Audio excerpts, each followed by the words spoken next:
قیامت کے دن دوبارہ سے اٹھایا جانا کیا یہ برحق ہے، کیا یہ ضروری ہے؟ کہ اللہ تبارک و تعالیٰ نے قرآن مجید میں بہت سے واقعات ذکر کیے جس میں دنیا میں ہی اللہ تعالیٰ نے ایک مردہ کو زندہ کر کے دکھا دیا۔ ہر دودھ پلانے والی اپنے اس بچے کو جس سے اس کو خاص تعلق، خاص محبت ہوتی ہے اور اس موقع پر اس بچے کو اس کی ضرورت بھی ہوتی ہے، وہ اس کو چھوڑ دے گی۔ اللہ کے نبی صلی اللہ علیہ وسلم نے اللہ کی کمال قدرت کو بیان فرمایا اور کہا جس نے انہیں چلایا ہے پیروں پر وہ قادر ہے کہ انہیں منہ کے بل اس دن چلائے گا۔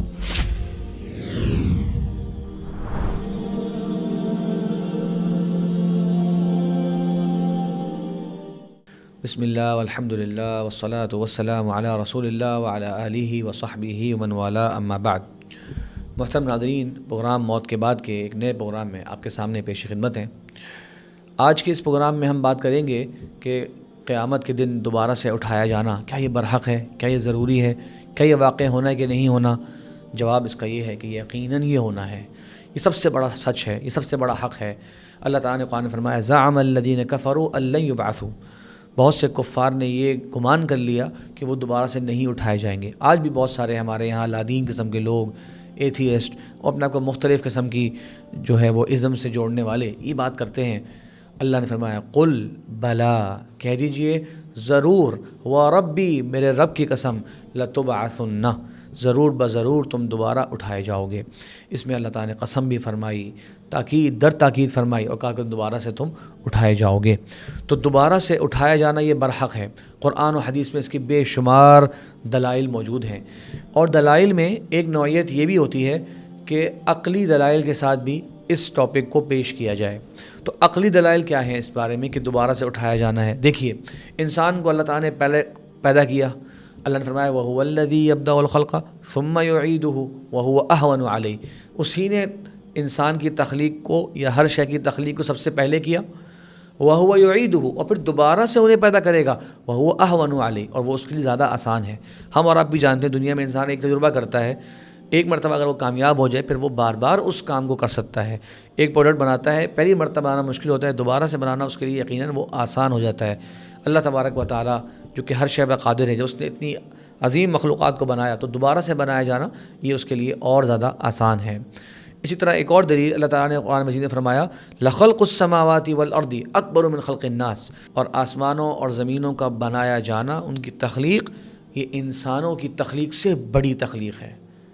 تو جس رب تبارک و تعالیٰ نے اس بڑی تخلیق کو فرما دیا، اس کے لیے یہ چھوٹی تخلیق جو ہے وہ بنسبت اس تخلیق کے اور زیادہ آسان ہے۔ تیسری دلیل یہ بھی ہے کہ اللہ تبارک و تعالیٰ نے قرآن مجید میں بہت سے واقعات ذکر کیے جس میں دنیا میں ہی اللہ تعالیٰ نے ایک مردہ کو زندہ کر کے دکھا دیا۔ صرف سورہ بقرہ کے اندر 5 واقعات ملتے ہیں، صرف سورہ بقرہ میں 5 واقعات۔ ایک تو وہی واقعہ ہے، آپ سب نے سنا ہوا ہے کہ قاتل جو ہے وہ پہچاننے میں نہیں آ رہا تھا، اللہ تعالیٰ نے فرمایا کہ گائے کو ذبح کرو، اور جب گائے کو ذبح کیا تو اس کا گوشت کا ٹکڑا جو ہے لگایا تو پہچان ہوئی کہ قاتل کون ہے۔ اس کا پورا ذکر واقعہ تفصیل سے آتا ہے۔ اسی طرح اس شخص کا ذکر آتا ہے جو ایک بستی سے گزرا، جو کہ سارے کے سارے لوگ ہلاک ہو چکے تھے۔ اس نے کہا کیسے یہ لوگ اللہ تعالیٰ ان کو زندہ کرے گا جبکہ سب کے سب یہ جو ہے وہ مردہ ہو چکے ہیں۔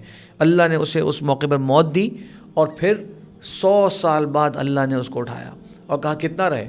تو کہا شاید 1 دن رہوں یا کچھ دن رہا ہوں، تو اللہ تعالیٰ کچھ ٹائم رہا ہوں دن کا، تو اللہ نے فرمایا کہ بلکہ تم 100 سال اس حالت میں رہے ہو۔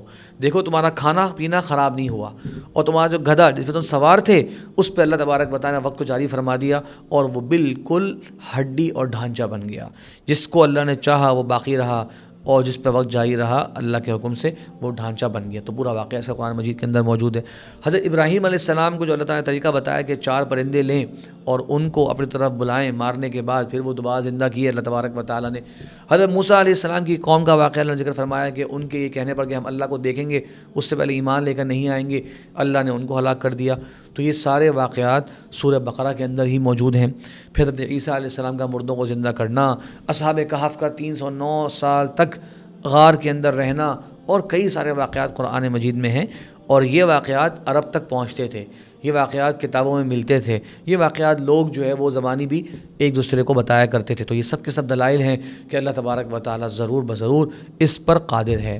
ایک اور دلیل ذرا غور کیجئے، اب اس کائنات میں اگر ظالم اور برا انسان اس کو برابر کرنا ہو نیک اور اچھے انسان سے، کیا یہ اس کائنات کے مقصد کو حاصل کرتا ہے؟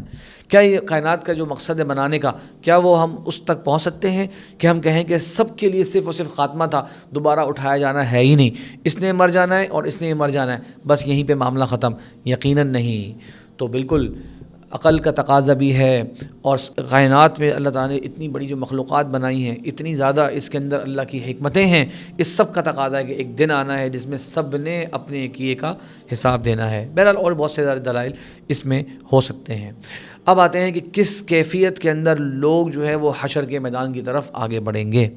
لوگ قبروں سے نکل رہے ہوں گے، حدیث میں آتا ہے وہ سخت ترین دن ہوگا۔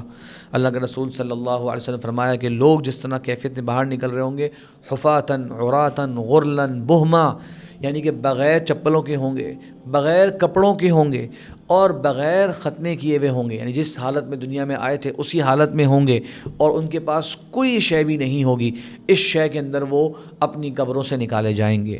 یوم تبدل الارض غیر الارض، اس دن جو زمین ہوگی وہ والی زمین نہیں ہوگی جس کو وہ لوگ جانتے ہوں گے، جس کو پہچانتے ہوں گے۔ حدیث میں آتا ہے کہ وہ ایک سفید رنگ کا چٹیل میدان ہوگا۔ سفید اس طرح نہیں کہ بالکل سفیدی کی طرف مائل، بلکہ تھوڑا سا اس کے اندر کدورت پائی جائے گی، جس طرح ایک آٹے کا رنگ ہوتا ہے، اس طرح کا وہ کھلا میدان ہوگا۔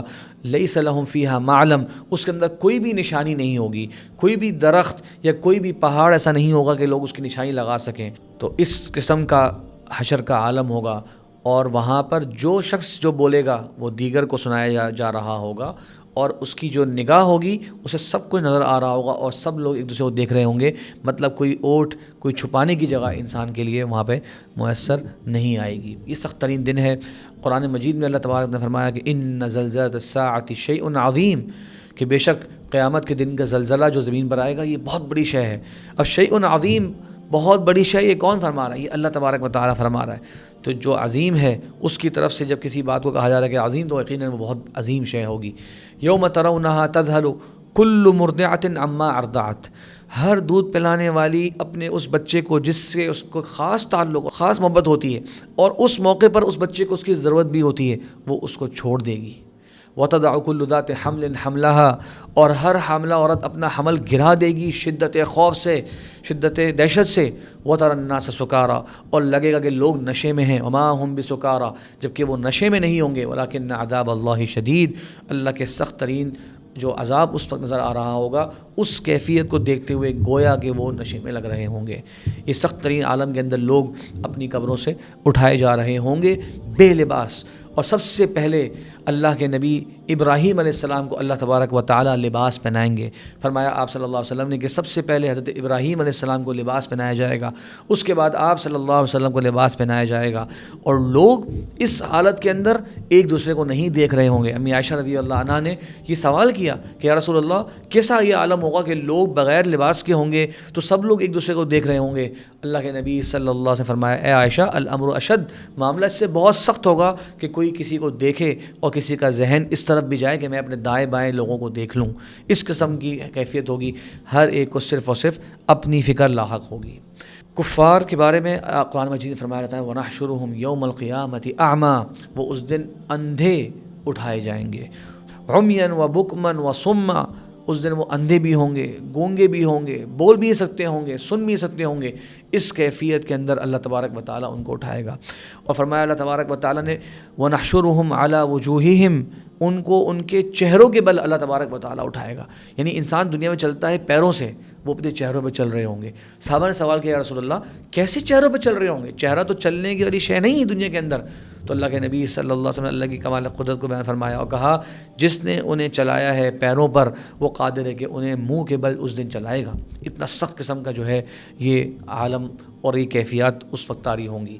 یہاں تک کہ جانوروں کی بھی حشر ہوگا، جانور بھی زمین سے نکل رہے ہوں گے، ان کو بھی اللہ تبارک و تعالیٰ اٹھائے گا، ان میں بھی اللہ تبارک و تعالیٰ عدل و انصاف فرمائے گا۔ یہاں تک کہ جو بے سینگ جانور ہے، اگر اسے سینگ والے جانور نے مارا، اللہ تبارک و تعالیٰ ان تمام کا آپس میں حساب برابر فرمائیں گے، اور بے سینگ جانور کو سینگ دیے جائیں گے کہ وہ اپنا انتقام لے، اپنا بدلہ لے، تاکہ اللہ تبارک و تعالیٰ کے کمال عدل کا وہ مظہر سب کے سب لوگ دیکھ لیں گے۔ اس موقع پر پھر جب یہ تمام کے تمام جانوروں کے اندر یہ معاملہ پورا ہو جائے گا، اللہ تعالیٰ ان سے کہیں گے کونی ترابن، تم سب کے سب مٹی ہو جاؤ، وہ سارے کے سارے مٹی ہو جائیں گے. یہ وہ وقت ہوگا. اس میں سورہ نبا میں اللہ تعالیٰ نے فرمایا کہ کافر کہے گا یا لیتنی کنت ترابا، کاش میں آج مٹی ہوتا. وہ تمنا کرے گا کاش کہ میرے ساتھ بھی اس طرح کا معاملہ ہوتا کہ کچھ جانوروں کا والا معاملہ جس طرح ہے کہ میں اس موقع پر میری تلافی ہو جاتی اور میں مٹی بن جاتا. لیکن ایسا نہیں ہونے والا. پھر آپ صلی اللہ علیہ وسلم نے اس موقع پر کچھ لوگوں کا ذکر کیا ہے کہ ان کی حشر کی کیفیت کیا ہوگی. فرمایا کہ جو تکبر کرنے والے ہیں وہ ایک ذرے کے برابر اللہ تبارک و تعالیٰ ان کو قبر سے نکالے گا، زمین سے نکالے گا. ذرے کے برابر، مطلب ان کی کوئی حیثیت نہیں ہوگی، بالکل دیکھے جانے والے نہیں ہوں گے. دنیا میں وہ تکبر کرتے تھے، اپنے آپ کو بہت نمایاں سمجھتے تھے، اپنے آپ کو بہت بڑا سمجھتے تھے. قیامت کے دن اللہ تبارک و تعالیٰ ان کو ذرے کے برابر جو ہے اس کیفیت کے اندر قبر سے نکالے گا. اسی طرح وہ لوگ جو لوگوں سے دنیا میں مال مانگتے ہیں جبکہ ان کے پاس مال ہوتا ہے. سوچئے اللہ کے رسول نے فرمایا کہ جو لوگوں سے خالی مال جمع کرنے کی نیت سے مال کا تقاضا کرتا ہے، یہ شخص قیامت کے دن اس حالت میں اٹھایا جائے گا کہ اس کے چہرے پر گوشت کا ایک ٹکڑا بھی نہیں ہوگا.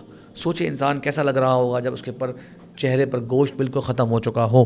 اس والی کیفیت کے اندر وہ شخص اٹھایا جائے گا. جو نیک لوگ ہیں، جو اللہ کے نیک بندے ہیں، ان کی کیفیات کا بھی ذکر یہاں پر ملتا ہے. ان کے لیے قابل رشک صفات ہیں، جیسے کہ دنیا میں نماز پڑھنے والے، وضو کرنے والے. اللہ کے نبی صلی اللہ علیہ وسلم نے فرمایا کہ وہ قیامت کے دن جب اٹھائے جائیں گے تو ان کے وضو کے جو اعضاء ہیں وہ چمک رہے ہوں گے. اسی طرح شہید، اس سے انتہائی عمدہ خوشبو آ رہی ہوگی، اس کا خون جو ہے وہ جاری ہوگا. اسی طرح جو حج عمرے کی حالت کے اندر، احرام کے اندر اس کی وفات ہو گئی، وہ حالت احرام کے اندر جب اٹھایا جائے گا وہ لبیک اللہم لبیک یہ مبارک الفاظ کہتا ہوا اٹھایا جائے گا.